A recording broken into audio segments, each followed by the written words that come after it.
सच के साथ।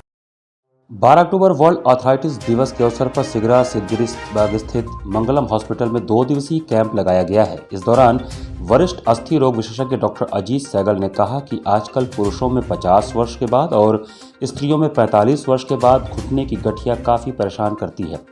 जोड़ों में दर्द, सूजन, चलने में परेशानी के साथ साथ रोग बढ़ने पर घुटने टेढ़े हो जाते हैं। बीमारी के शुरुआती दिनों में ही पीआरपी की सुई लगवाने से काफ़ी राहत महसूस होती है और रोग आगे नहीं बढ़ता है।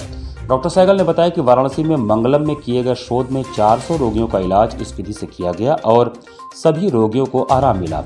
सामान्य स्थिति में खून में 6% प्लेटलेट होता है, परंतु जब प्लेटलेट रिच प्लाज्मा तैयार किया जाता है तो प्लेटलेट की संख्या बढ़कर 31% हो जाती है। प्लेटलेट रिच प्लाज्मा में काफ़ी मात्रा में ग्रोथ फैक्टर होते हैं। इस विधि से इलाज अमेरिका, ऑस्ट्रेलिया के साथ साथ दुनिया के कई देशों में होता है। Photo activated platelet rich plasma घुटने की गठिया ऑस्टियोआर्थराइटिस के फर्स्ट और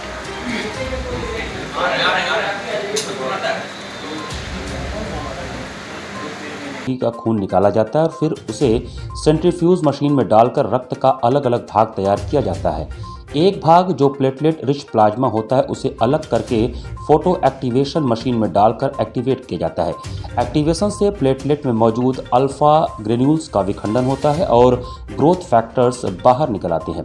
एक्टिवेशन के बिना प्लेटलेट रिच प्लाज्मा लगाना असरदार नहीं होता। फोटो एक्टिवेशन से ग्रोथ फैक्टर जल्दी काम करते हैं और इंजेक्शन का दर्द भी कम होता है।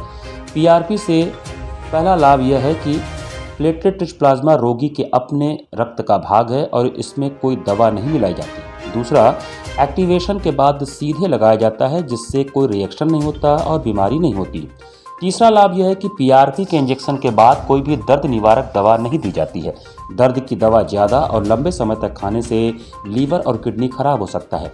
चौथा लाभ यह है कि यदि आप घुटना बदलवाने जा रहे हैं तो पीआरपी के बाद यह कई वर्षों तक टाला जा सकता है। पांचवा, इस पीआरपी विधि से इलाज काफ़ी सस्ता होता है। और इसका छठा लाभ यह है कि पीआरपी का इलाज यूएस FDA अप्रूव्ड है।